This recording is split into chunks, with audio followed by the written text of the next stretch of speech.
अस्सलामुअलैकुम, this is Usman Mirza. Welcome back to my channel.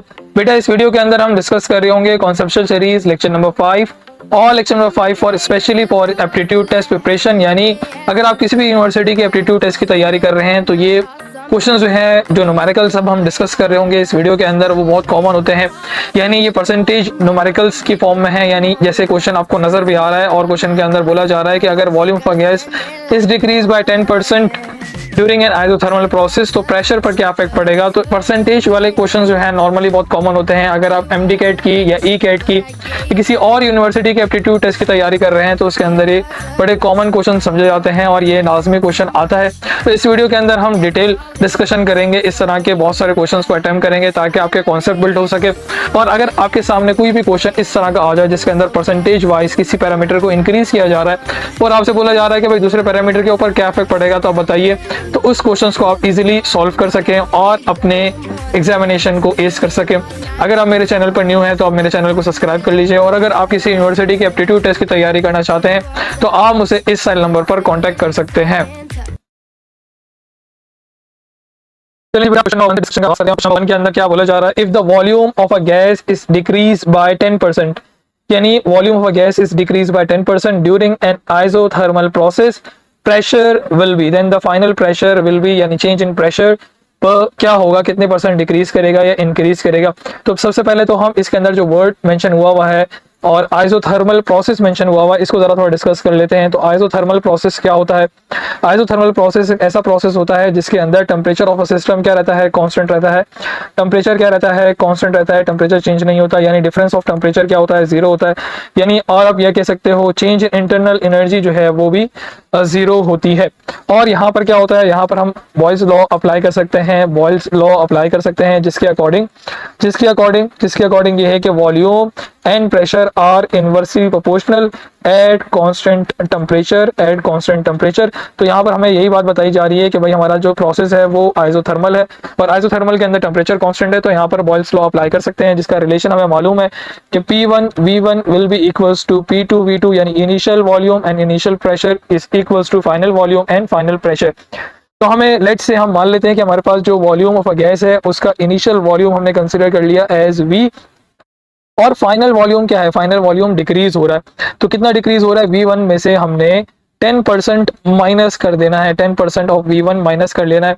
हमें बोला गया है कि वॉल्यूम क्या हो रहा है, डिक्रीज हो रहा है। इनिशियल वॉल्यूम की रिस्पेक्ट से कितने परसेंट डिक्रीज हो रहा है, 10% डिक्रीज हो रहा है। तो हमने जो फाइनल वॉल्यूम निकालना है उसको कैसे निकालना है, V1 में से हमने 10% ऑफ इनिशियल वॉल्यूम माइनस कर लेना है।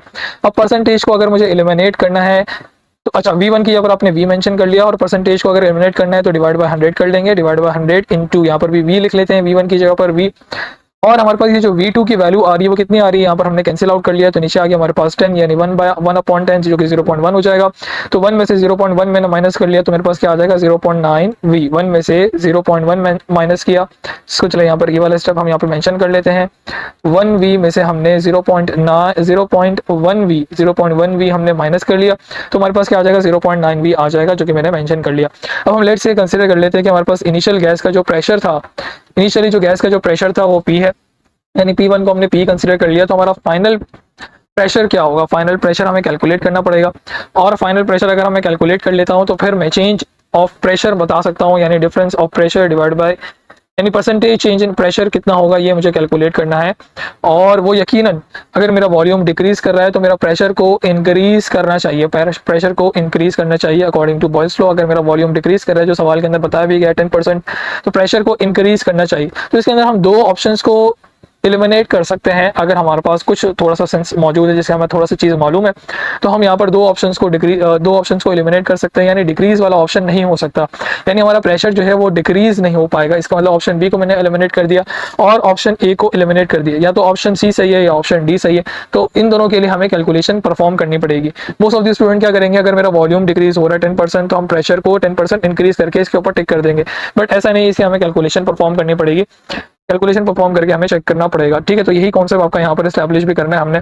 तो अब पहले हम क्या करते हैं, फाइनल प्रेशर मालूम कर लेते हैं और फाइनल प्रेशर इस रिलेशन से मालूम कर लेंगे। यानी हमारे पास क्या है, P1 V1 is equals to P2 V2। तो यहाँ से हम फाइनल प्रेशर यानी P2 मालूम कर लेंगे। तो क्या रिलेशन बन जाएगा, P1 V1 अपॉन V2, और यहाँ पर हम वैल्यूज प्लग इन करते हैं।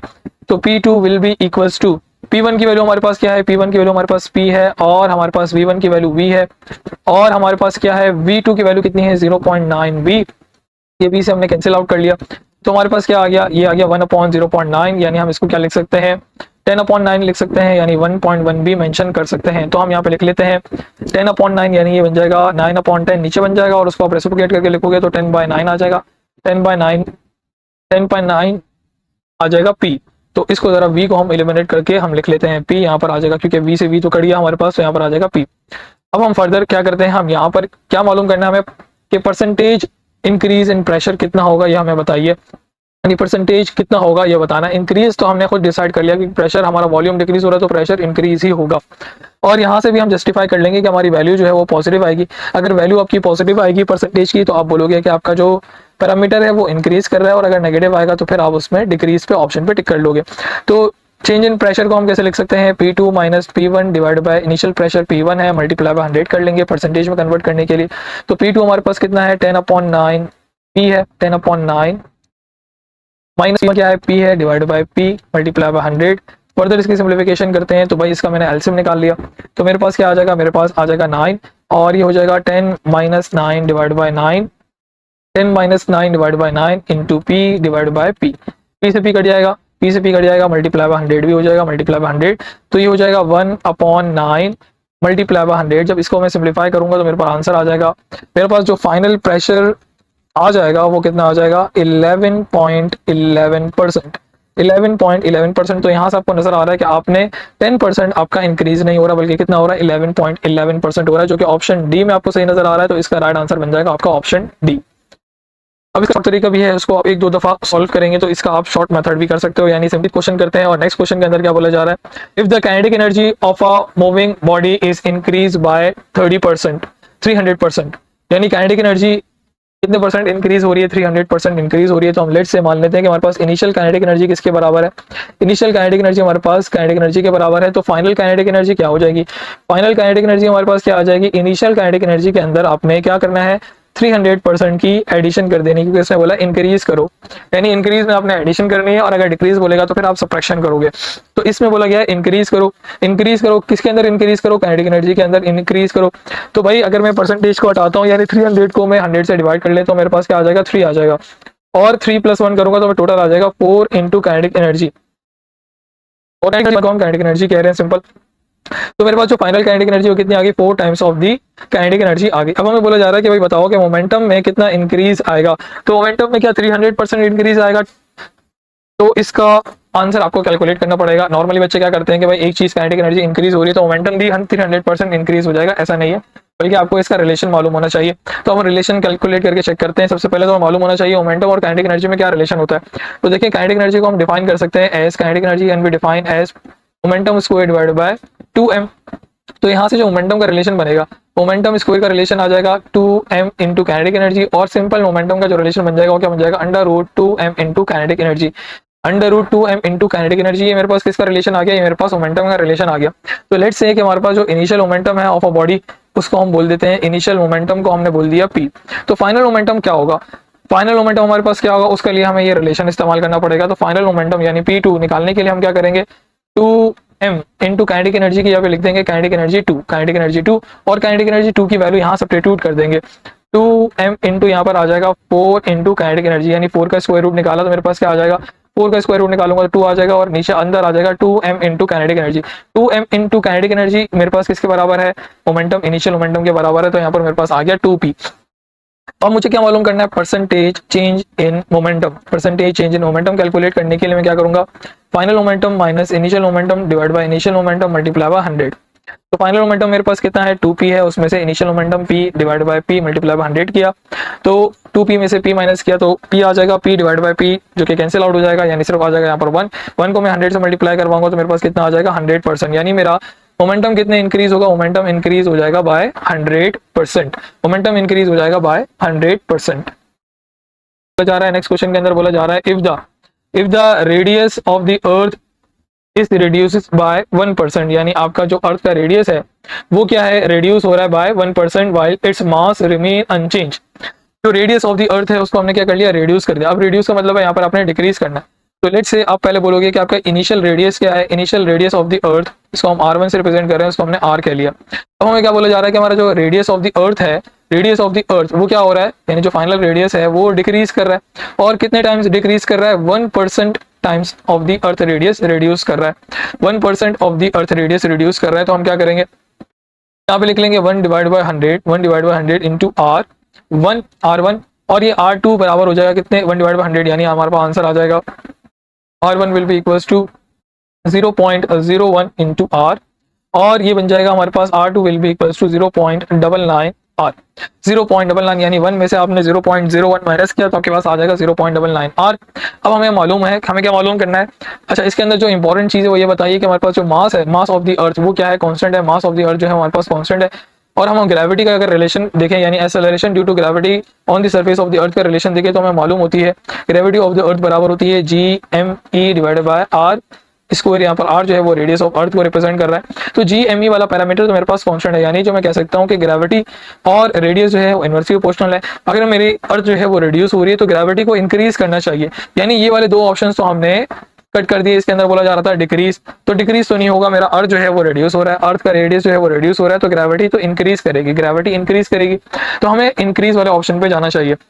अब इसकी कैलकुलेशन किस तरह से करेंगे, फर्दर जी इनिशियल ग्रेविटी तो आपके पास मालूम है, इनिशियल ग्रेविटी जो हमारे पास है इनिशियल यानी G1 वो हमारे पास GE के बराबर है, GE के बराबर है। अगर हम फाइनल ग्रेविटी कैलकुलेट कर लें, यानी फाइनल ग्रेविटी कैलकुलेट करें, और कैसे कैलकुलेट करेंगे, GME ये पैरामीटर तो हमारे पास कांस्टेंट है, R2 का स्क्वायर कर देंगे, R2 का स्क्वायर कर लेंगे तो हमारे पास क्या हो जाएगा, यानी G2 हमारे पास क्या आ जाएगा, G2 हमारे पास आ जाएगा 1/1 R2 यहाँ पे लिख लेंगे 0.99 R, और उसका कर देंगे स्क्वायर इंटू GME। GME वाला पैरामीटर मेरे पास कांस्टेंट भी उसने बताया, जो हमारे पास ये जो G कैपिटल G होता है ये ग्रेविटेशनल कांस्टेंट होता है, और मास भी उसने बताया कि कांस्टेंट है, तो इसको हमें चेंज करने की जरूरत नहीं है।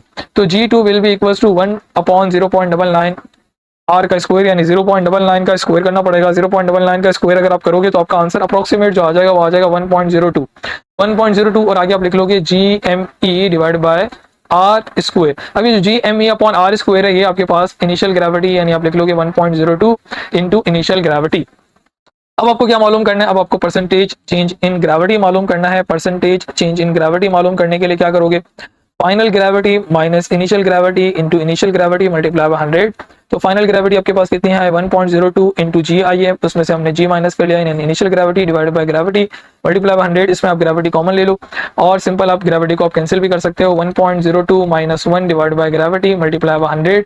अब ग्रेविटी से आपने ग्रेविटी कैंसिल आउट कर लिया, 1.02 में से 1 माइनस किया तो 0.02 आ जाएगा, 0.02 को मल्टीप्लाई बाय 100 करोगे तो आपको मालूम हो जाएगा कि आपका जो ग्रेविटी इंक्रीज हो रही है कितनी हो रही है, 2% इंक्रीज हो रही है, 2% इंक्रीज हो रही है, जो कि ऑप्शन सी में आपको सही नजर आ रहा है। तो इसका राइट आंसर बन जाएगा आपका ऑप्शन सी, इंक्रीज बाय 2%। और मजीद क्वेश्चन अटेम्प्ट करते हैं, जो आपके पास पेपर में क्वेश्चन आ चुके हैं उन क्वेश्चन को हम अटेम्प्ट कर रहे हैं, और ये देख रहे हैं कि किस तरह से आपके क्वेश्चन को क्वेश्चन के अंदर क्या सवाल पूछा जा रहा है। तो अब एक और क्वेश्चन है, इस क्वेश्चन के अंदर क्या बोला जा रहा है, at what displacement from the mean position is the kinetic energy of a particle executing simple harmonic motion equals to 75% of the total kinetic energy। यानी कि इस डिस्प्लेसमेंट से, यानी मीन पोजीशन से अगर आप डिस्प्लेसमेंट की मेजरमेंट कर रहे हो, यानी डिस्प्लेसमेंट हम यहाँ पर x से रिप्रेजेंट कर रहे होते हैं नॉर्मली एन एस, तो अगर आपको ये डिस्प्लेसमेंट मालूम करना है और कंडीशन क्या बताई गई है, कंडीशन ये बताई गई है कि काइनेटिक एनर्जी बराबर है किसके, 75% of the total kinetic energy, 75% of the total kinetic energy के बराबर है। तो आप ये बताओ कि डिस्प्लेसमेंट किसके बराबर होगा। इस परसेंटेज वाला सवाल है, इसको आप दूसरे मेथड से भी कर सकते हो, बट यहाँ पे परसेंटेज वाला हम अप्लाई करेंगे क्योंकि हम परसेंटेज ही सीख रहे थे। तो करेंगे सिंपल, आपने काइनेटिक एनर्जी के यहाँ पर काइनेटिक एनर्जी का फॉर्मूला पुट कर लेना है, तो क्या हो जाएगा 1/2 के ए स्क्वायर, नॉर्मली ए स्क्वायर को हम एम्पलीट्यूड से मेंशन करते हैं, ए स्क्वायर माइनस एक्स स्क्वायर, ये हमारे पास काइनेटिक एनर्जी का फॉर्मूला आ गया। 75% को मैंने डिवाइड कर लिया 100 के साथ ताकि परसेंटेज का साइन हटा सकूं, और टोटल काइनेटिक एनर्जी का फॉर्मूला क्या होगा, 1/2 के एक्स ए स्क्वायर, तो यहाँ पर आ जाएगा ए स्क्वायर। अब हम इसको फर्दर सिंप्लीफाई करते हैं। फर्दर सिंप्लीफाई करने के लिए हमने देखें कि हमारे पास 1/2 के वाला पैरामीटर तो कैंसिल आउट हो रहा है, तो इसको मैंने कैंसिल आउट कर लिया, तो मेरे पास जो लेफ्ट ओवर टर्म है वो क्या रहेगी, a square minus x square will be equals to, जब मैं इसको डिवाइड करूंगा तो मेरा आंसर आ जाएगा 0.75। ए स्क्वायर 0.75 ए स्क्वायर। अब मुझे क्या मालूम करना है, एक्स स्क्वायर मालूम करना है, तो मैंने शफलिंग कर ली। ए स्क्वायर माइनस 0.75 ए स्क्वायर। अब मैंने माइनस किया तो मैंने 1 में से 0.75 माइनस किया तो मेरे पास कितना आ जाएगा, 0.25 ए स्क्वायर आ जाएगा। 0.25 ए स्क्वायर को हम मेंशन कर सकते हैं as of 25 divide by 100 into a square. अब हमने क्या कर लेना है, रूट कैलकुलेट कर लेना है। रूट मैंने कैलकुलेट कर लिया तो मेरे पास क्या आ गया, x will be equal to 25 का रूट मैंने निकाल लिया 5 और 100 का आ गया मेरे पास 10 इंटू ए। अब ये मेरा पास कैंसिल हो जाएगा, यानी मेरे पास जो डिस्प्लेसमेंट आ रही है वो क्या आ रही है, a/2। a/2 पे मेरे पास जो काइनेटिक एनर्जी है वो 75% of the total kinetic energy हो जाएगी।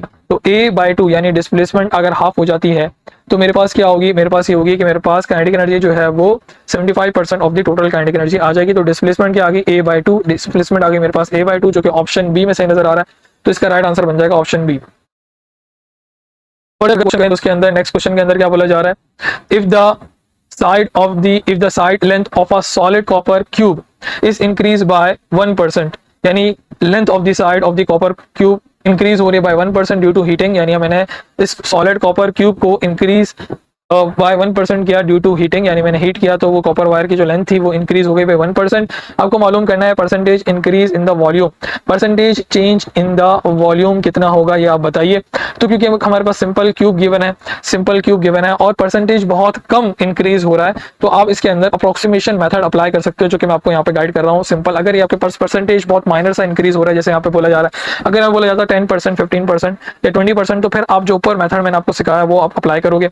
अगर आपकी जो परसेंटेज इंक्रीज जो है वो बहुत माइनर सा हो रहा है, यानी 1 to 5 के दरमियान के अंदर मौजूद है, तो फिर आपको जो मेथड मैं आपको बता रहा हूँ वो मेथड अप्लाई कर सकते हो आप, और वो कहलाता है अप्रोक्सीमेशन मेथड, जिसके अंदर आपको मालूम होना चाहिए कि अगर क्यूब है तो उसका वॉल्यूम कैसे कैलकुलेट कर सकेंगे, उसका वॉल्यूम निकाल लेंगे एल क्यूब की मदद से।